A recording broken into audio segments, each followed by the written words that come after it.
చేసిన ఫోటోలు సోషల్ మీడియాలో వైరల్ అయ్యాయి. ఈ వ్యవహారంపై హిందూ సంఘాలు మండిపడుతున్నాయి.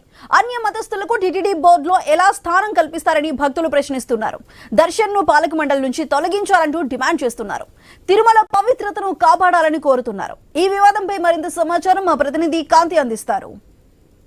టీటీడీ బోర్డు కుటుంబ సభ్యులు ఏదైతే చర్చిల్లో ప్రార్థన చేయడము, అలాగే అన్య మతస్థులకి సంబంధించి ఉద్యోగంలో ఉండకూడదు అని వేరే డిపార్ట్మెంట్లకు దేవాదాయ శాఖ నుంచి మార్చేటువంటి వాళ్ళు ఇప్పుడు ప్రస్తుతం ఈ విషయం బయటకు వచ్చి దాదాపు వారం రోజులు గడుస్తున్నా ఎందుకు దర్శన్ పైన చర్యలు తీసుకోలేదు, అతన్ని ఎందుకు ఇంకా బోర్డు మెంబర్గా కొనసాగిస్తున్నారు అనే వాదన అయితే వినిపిస్తోంది. ప్రస్తుతం మనతోటి కొంతమంది హిందుత్వవాదులు ఉన్నారు. చెప్పండి, అంటే ఈ దర్శన్కి సంబంధించినటువంటి కుటుంబ సభ్యుల ప్రార్థనలు చేయడం చూసాము. హిందుత్వవాదులంతా కూడా ఆయనను బర్తరఫ్ చేయాలని, టీటీడీ బోర్డు నుంచి బర్తరఫ్ చేయాలని డిమాండ్ చేస్తున్నారు. యాక్చువల్గా ఈ రోజున ఆంధ్రప్రదేశ్ రాష్ట్రం కానీ తెలంగాణ రాష్ట్రం కానివ్వండి, ఆంధ్రప్రదేశ్ రాష్ట్రం వచ్చేసి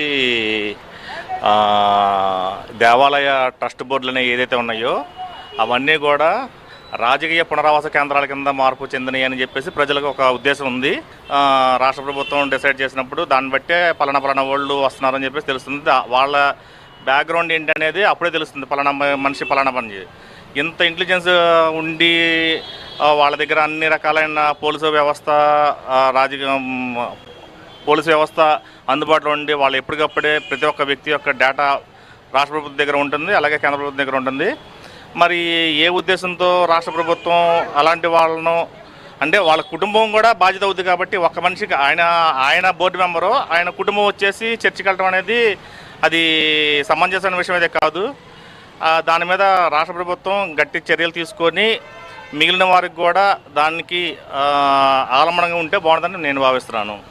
సార్, మీరు చెప్పండి, అంటే హిందుత్వానికి సంబంధించి బోర్డు మెంబర్గా ఉన్నటువంటి ఒక వ్యక్తి కుటుంబ సభ్యులు ఇట్లా చర్చిలకు వెళ్ళి ప్రార్థన చేస్తున్నప్పుడు వారిని ఇప్పటి వరకు కూడా బర్తరఫ్ చేయలేదు అని హిందుత్వవాదులు కావచ్చు, అనేక పీఠాధిపతులు కూడా దీన్ని ఖండిస్తున్న పరిస్థితి.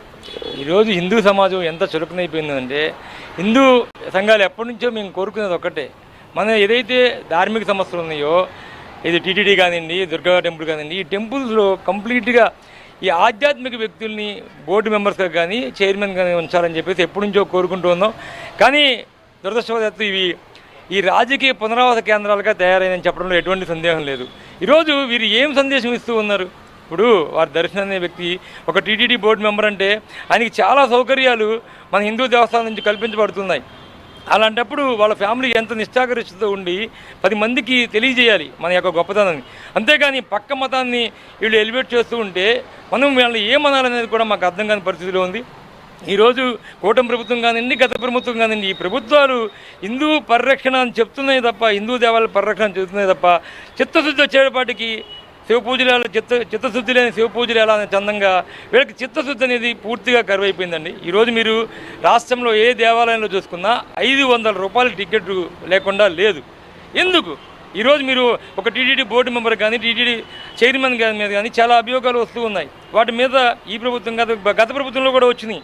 ఏ ప్రభుత్వం చూసుకున్నా ఇదే చందా నడుస్తుంది. ఎందుకు ఇలా జరుగుతుంది అంటే వీళ్ళకి పునరావాస కేంద్రంగా తయారు చేస్తున్నారు తప్ప భక్తులకు కావాల్సిన ఇది ఇవ్వట్లేదు, అలాగే పరిరక్షణ కోసం తప్పించట్లేదు. ధర్మ పరిరక్షణ కోసం ఏం చేస్తూ ఉన్నారు అనేది చూస్తే ఇక్కడ ఏమీ చేయట్లేదు. కాబట్టి మేము కోరుకునేది ఏంటంటే ఇట్లాంటి వాళ్ళని కాకుండా ఏదైతే మన చాగంటి వారో లేకపోతే గరికిపాటి వారో ఈ ఆధ్యాత్మికవేత్తలను కనుక బాగా చదువుకుని ఫిలాసఫీ చదువుకున్న వాళ్ళను తీసుకుని వచ్చి మన టీటీడీ బోర్డు మెంబర్లు కానీ లేకపోతే వేరే బోర్డు మెంబర్లు కానీ ఇచ్చుంటే తప్పకుండా మన దేవాలయాల పరిరక్షణకి ఉపయోగపడుతుంది. అట్లాగే భక్తులకి ఏం కావాలని చూస్తుంది. మీరు పూర్వకాలంలో చూసినట్లయితే ఈ దేవాలయ ధర్మకర్త ఎవరై ఉండేవాళ్ళు అంటే ఆ గుడికి ఒక 100 ఎకరాలు 200 ఎకరాలు ఇచ్చిన వాడై ఉండేవాళ్ళు. ఆయనకి ఏంటంటే ఈ గుడికి ఏం కావాలి, వచ్చే భక్తులకి ఏం సౌకర్యాలు కల్పించాలి, వీటి మీద దృష్టి పెట్టేవాళ్ళు. ఈరోజు మీరు టీటీడీ బోర్డు చూసినట్లయితే దేశం మొత్తం మీద ఉన్న టీటీడీ బోర్డు మెంబర్లు అందరూ కోటీశ్వరులు, బిజినెస్ మ్యాగ్నెట్స్, లేకపోతే ఆ రాజకీయ పార్టీకి సంబంధించిన వాళ్ళు తప్ప ఒక్క మంచి ధర్మకర్త ఉన్నాడండి ఏ దేవాలయంలో చూస్తున్నా సరే. ఎందుకు లేడు? వాళ్ళకి కావాల్సింది ఏంటి? వాళ్ళ దర్శనాలు చేయించుకోవడం, లేకపోతే వాళ్ళ స్వలాభం ఉంటో వాళ్ళు చూసుకుంటారు ఆ 2 ఇయర్స్ పాటు. అదే నిజంగా దేవుడి మీద ప్రేమ ఉన్న ఒక ధర్మకర్త అయితే తప్పకుండా ఆ దేవాలయానికి ఏం చేయాలి, వచ్చే భక్తుడికి ఎంతసేపట్లో దర్శనం చేయించాలి, వాడికి ఎటువంటి సౌకర్యాలు కల్పించాలనే భావంతో ఉంటారు. కాబట్టి మీ అందరినీ మేము కోరుకునేది ఒకటే, మేము ఎవరిని విమర్శించట్లేదు, మీ అందరికీ సవినంగా కోరుకుంటూ ఉన్నాము. మన యొక్క భక్తులకి ఏం సౌకర్యాలు కావాలో చూడండి. అట్లాగే మన ధర్మం కోసం పాటుపడండి. ఇట్లా మీరు ధర్మకర్తల మండలిగా సభ్యులుగా ఉన్నప్పుడు, లేకపోతే ధర్మకర్త చైర్మన్గా ఉన్నప్పుడు వేరే మతాల ప్రార్థన వాళ్ళకి వెళ్ళడం, లేకపోతే వేరే గుళ్ళకి వెళ్ళడం వల్ల మా హిందూ సమాజంలో డిఫరెంట్గా మీరు సెక్యులర్ భావం పెంచేసి మా వాళ్ళకి ఇంకా ప్రతి ఒక మసీదుకి వెళ్ళేవాడు ఎవరు దేవాలయంకి రాడు, ఒక ముల్లా రాడు, ఒక పాస్టర్ రాడు. కానీ మీరు ధర్మకర్తల మండలి అంటే ఆల్మోస్ట్ మీరు కూడా ఒక దేవాలయానికి ప్రతినిధి.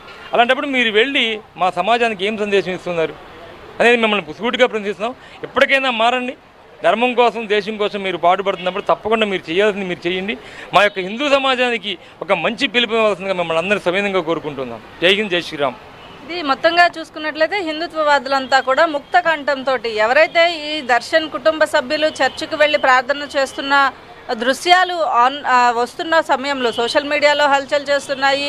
పూర్తిగా ఈ వీడియోలన్నీ ఉన్నప్పుడు దర్శన్ పైన చర్యలు తీసుకునేందుకు టీటీడీ బోర్డు కానీ కూటమి ప్రభుత్వం కానీ ఎందుకు ముందుకు రావడం లేదు? ఖచ్చితంగా ఒకవేళ ఏదైతే దర్శన్ కుటుంబ సభ్యులు కావచ్చు చెప్తున్నట్లుగా అవి ఏ వీడియోలు మాకు సంబంధం లేదు అని చెబుతున్నట్లయితే వాటికి సంబంధించినటువంటి ప్రూఫ్స్, ఆధారాలు తీసుకున్న తర్వాత మళ్ళీ కొనసాగించవచ్చు. ప్రస్తుతం అయితే అతనిని పక్కన పెట్టే ప్రయత్నం కూడా ప్రభుత్వం చేయకపోవడం పట్ల ఏదైతే హిందుత్వవాదులు ఆందోళన వ్యక్తం చేస్తున్నారు. ఒకవేళ ఇప్పటికే వారం రోజులు గడిచిపోయినప్పటికీ కూడా దర్శన్ పైన ఎటువంటి చర్యలు తీసుకోకపోవడంతో తీవ్రమైనటువంటి ఆందోళన అయితే వ్యక్తం చేస్తూ ఉన్నారు. కెమెరా పర్సన్ విజయ్తో కాంతి, ఐ న్యూస్, విజయ్.